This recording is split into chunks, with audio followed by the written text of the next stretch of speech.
Welcome to 55, the story of the fall and subsequent rise of Rangers Football Club.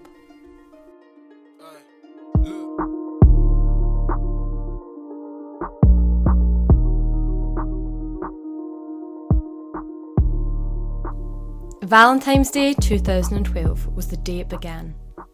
Heartbreaking. For us, we knew what was in store. We were going down to Division 3 to play Berwick Rangers, the Shire and Stirling Albion.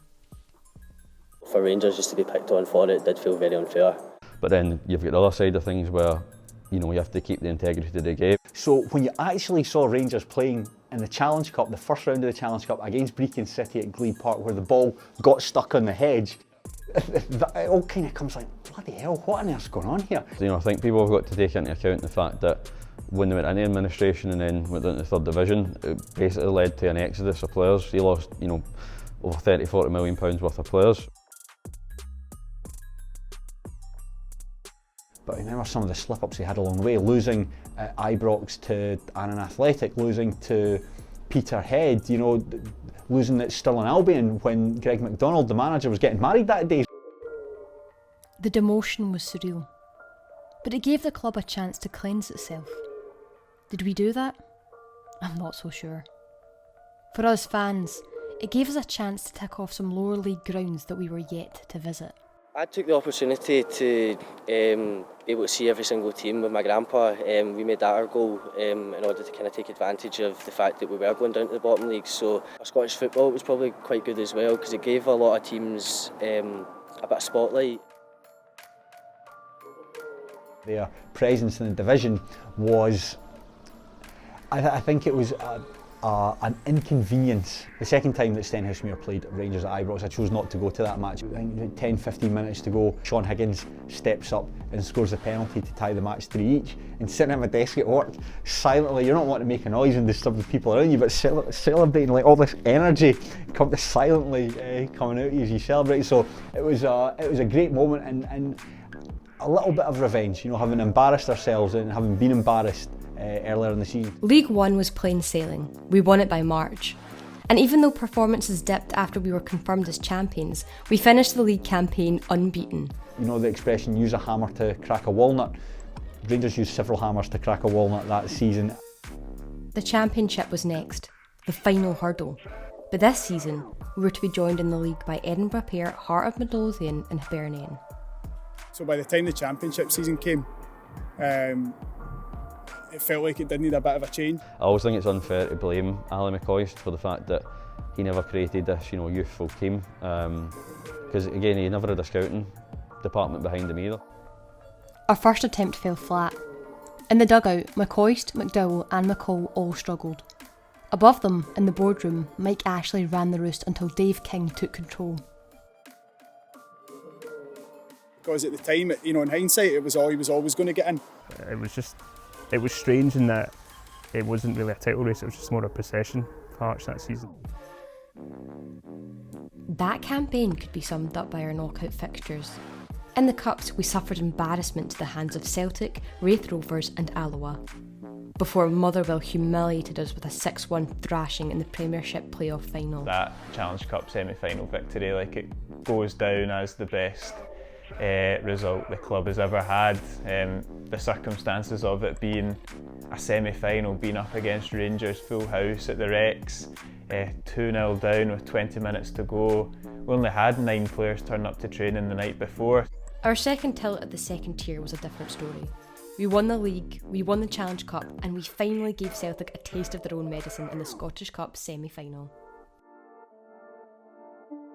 Get through in penalties against Celtic, you're thinking this is it, this is what I'm waiting on, so it's going to be uphill from here on in. When we went into the final and we lost to Hibs, that was probably the lowest point of the whole journey back. Losing the Hibs game was disappointing. I don't think I've been as shocked at the end of a match to think, what the fuck actually happened there? We were back though, back in the big time. 55 was finally in our reach once more. Or so we thought. When we were promoted, eventually, we obviously had the mentality that we're going straight for the league. We're going to get it. I think rightly or wrongly, you're good to have that optimism, but there was no chance we're going to win it. We could challenge, obviously, but there's no chance we're going to win it. And when you look at the quality of players, when you got to the Premiership level, they just weren't good enough. And the budgets were still massive. I think there was £70 million difference in revenue at the time. So it was unfair to ever expect that. And Brendan Rodgers also had a freak season where they went unbeaten and set record points total. So that almost exaggerated how bad Rangers were. We struggled, to be honest. 2 third-place finishes followed and our struggles in the Cups continued. We needed saving, and we needed it now. Gerrard was appointed. Looking at it, it's a good decision. It looked like a good decision at the time. Obviously, the only thing he was lacking was experience, but as a player and his mindset, he is there to win, and that's what Rangers are looking for at the end of the day. I mean, he got us back to basics. He qualified for Europe, he beat Celtic, but our age-old problems remained. Meanwhile, Celtic secured 8 in a row. His first task when he came over was, I think he said it himself, was to restore standards and restore a bit of pride among the support. And I guess he didn't have a lot of time to bed in, and he had to 15 players out, 15 players in essentially. You thought he's been able to create a team here who are difficult to beat, who look organised, who look well coached, and that was all within a couple of months where the games were coming thick and fast. The fearless approach to European football, I think, it helped us with the league essentially. So you're getting that momentum with the games midweek, you're taking it into the weekend.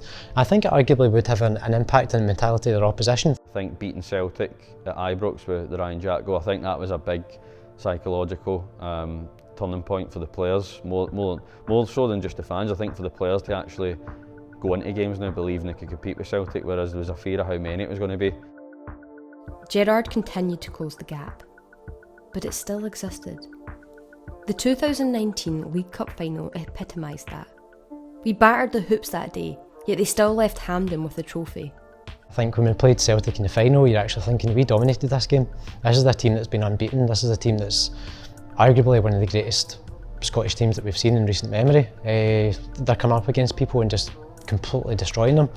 So when we get to that point and we're going toe to toe with them, off the back of seasons getting hammered 5-0, 5-1, losing to them when they've got 10 men coming from behind and still beating us in our home patch, I think at that point you're thinking, this is ours for the taking. And again, as I've said before, this was another point where you're thinking, this is it, we're going to do it. This is the monkey off our shoulder. This is what's going to catapult us to literally going for everything that we've dreamed of over the past 10 years. We're going to win the Cup, we're going to win the league next season, we're going to take that momentum, and this is properly Rangers back where they belong. But the heartbreak, even seeing Ryan Jack being consoled by Steven Gerrard after the match, I mean, I previously said the Hibs Cup final was a complete and utter shock, but that probably eclipsed that again. I think the issue was that we sort of emptied the tank. I think winning a cup would have maybe helped the league, the way we crumbled post-Christmas. I think the first one was to get back within touching distance of Celtic.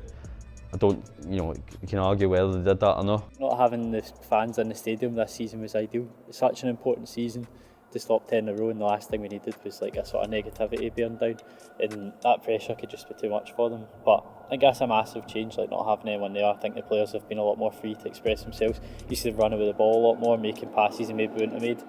Again, a lot of it comes back to Europe, I think, and giving Rangers the confidence that this is a well-coached team. But I think that they've just got this mentality, Rangers, right now, where they just don't seem to lose. We had one attempt left to stop 10 in a row, and we did, with ease. We hypnotised teams under Gerrard's spell to finish the league campaign undefeated. Invincibles once more. From the instance of being relegated to third division, I think everybody's been waiting for 10 years for this point. If you want my estimate, I don't think Celtic were as good as they finished last season, and I don't think Rangers were as bad. It's incredible. It's like you're in tears. You're thinking about the sheer joy of it. You're thinking, this is it. This is where we belong. It's like this is going to take us into next season. It's like there's no limit to where we can go after this. It was time for a party. Come on over to my place, first to Ibrox, then to George Square. 15,000 beers side by side to celebrate our champions. Can you see us now?